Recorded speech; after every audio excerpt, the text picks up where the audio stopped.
Last week, we talked about setting goals and how focusing on the one thing can completely change your entire year. But what if you're sitting there thinking, I don't even know what the hell I want to do?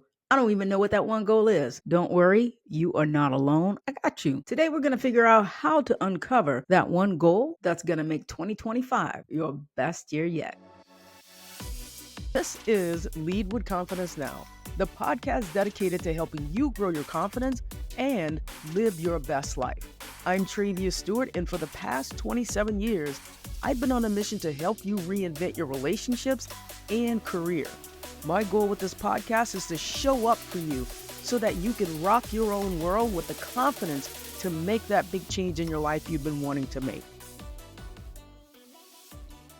Yo, what's up, my peeps? Happy Podcast Thursday, the day after Christmas. So it's the day after Christmas, aka Christmas food hangover. Stuff as a pig. And let me tell you, if you are feeling lazy, you're feeling like you can just explode, like you can't move off the couch, you just want to lay there all day, you are not alone. Or is that just me after eating my weight in gumbo, dirty rice, boiled crawfish, and king cake? Because that's how we do it. That's at least how I do it. But this also may be a day of figuring out what to do with the gifts that you have no idea what to do with because of some shit you received from somebody who doesn't even really know you well, but because you all swap names, everybody wants everybody to have something. And then you're receiving the stuff you don't even know what to do with. Or maybe you're just hoping I can return this, I can send it back to Amazon. Or at the very least, I can regift it. Or maybe you're actually in full sales mode, grabbing all of the sales from the blow up Santas and the giant Rudolph for next year's lawn decorations because they're all half off now. I love how I feel at Christmas. I love how the world, well, okay, maybe not the world, but my environment, the people in Arizona, the people that I interact with, it seems like for the majority of the people, it's a happy time. So I like to be reminded of that very happy time. So enough about me and Christmas and all the things. This episode today is a quick episode. It's a continuation of last week's where we talked about focusing on one goal for 2025. A simple way that I decided on my goal is looking at my life, taking a life audit and figuring out what matters most to me. In doing that life audit, I am taking a look, a bird's eye view of the major areas of my life because the best goals don't come from we should be doing that thing because Troy's doing it. We should be doing that thing because Danielle's doing it. We should be doing that thing because David's doing it. They actually come from your life and figuring out what matters most to you. You can't begin to map out any goals of where you're going if you don't know where you're starting. In a life audit, the quiz that I've designed is like checking your GPS, and it shows you what's working in your life and what's not. It's actually what you think about your life. It also gives you an idea of where to focus your energy because we've all heard it said that if a plane's GPS is off by 1 degree, it can end up in a completely different state, maybe sometimes in a different country. So that's why I want you to get crystal clear on what it is that you want. And one of the fun exercises that I still do, and actually I get my clients to do this as well. So close your eyes. Well, unless you're driving. Don't close your eyes if you're driving unless you can pull over on the side of the road and then close your eyes. And then I want you to imagine it's December 2025 and you're looking back at it and it was the most amazing year yet in your life and you feel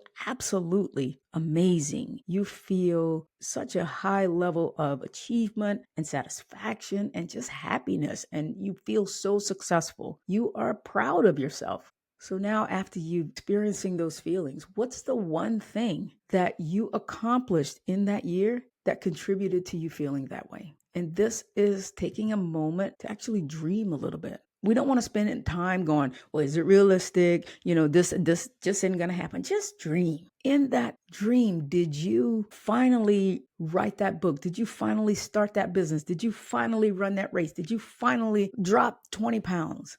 Did you fall in love? Did you get married? Did you have a baby? Did you get out of debt? Whatever comes to mind, just let that be the starting point. Because sometimes the best way to figure out your goal is to think about how you want to feel when the year ends. Do you want to feel proud? Do you want to feel accomplished? Do you want to feel confident? Let that feeling guide you to what matters most. So if you don't want to do this audit on your own, I got you. You see, I created a free quiz that helps you figure out where to focus your energy in the major areas of your life.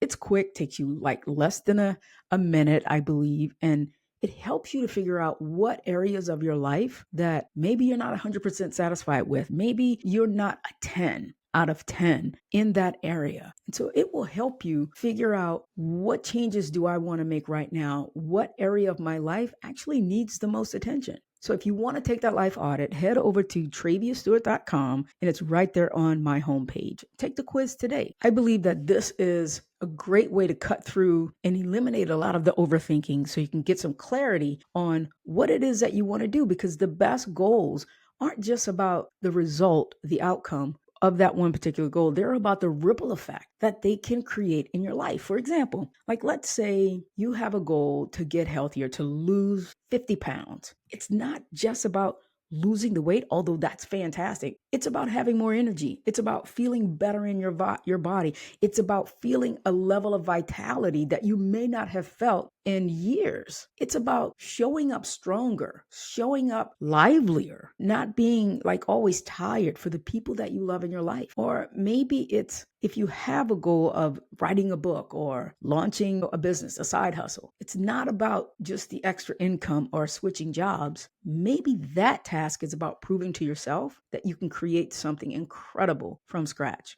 You see, the right goal will create momentum and ripple in the other areas of your life and make those lives better too. So if you're stuck, think about the one goal that would have the biggest ripple effect on you. And don't overthink it, because I know some of you are sitting there going, well, what if I pick the wrong goal? Listen, shift that focus from picking the wrong goal to, if you feel like you picked the wrong goal in the beginning, then make that one goal the right goal. It's never too late to do that. You just have to switch your focus. And then you just choose it, go all in on it, decide that this is what it is for 90 days, and just start. Focus on that one thing, the actions that will get you closer to that and actually make it happen. Now, it doesn't mean that you can't work on other things later, like in a few months. But starting with the one goal gives you the best chance to succeed, and progress beats perfection every time. So I want you to imagine yourself at the end of the year, celebrating your achievements, your success. And now be decisive. That one goal probably has already come up. What is the one thing that will make you feel the proudest? Then go take the life audit quiz and see if it confirms what has been on your mind, or maybe even opens your eyes to something that you haven't considered yet, because you don't have to have it all figured out before you start. You just have to start. And picking a goal, something that you want to accomplish, is less about perfection and again, more about the progress of actually doing and getting started. So trust yourself, trust your decisions, and just go for it, because 2025 is waiting for you. And I know that you have got what it takes to make it your best year yet. That's what I'm focusing on. So let's do this together. You've got this. As I round out this episode and the podcast for this year, this is the last podcast episode of 2024. And I will be making some changes for 2025 because that's how I do it. We'll talk about all of that on the January 2nd episode, 2025, baby. But I would like to remind you, as I round out this season, if you've ever gotten any results, any value from this podcast, and if you haven't yet, please comment, leave a 5-star review, and it would make my day. It would help other people find the podcast. It would also help it grow. And then going into 2025, if you'd like some help making your 2025 your best year yet, send me an email, hit me up on Instagram. I'd love to help you make your goals a reality. Let's make this year 2025, this next year, actually, not this year. Let's make 2025 the best year yet for all of us. All right, my peeps, I'll see you next year.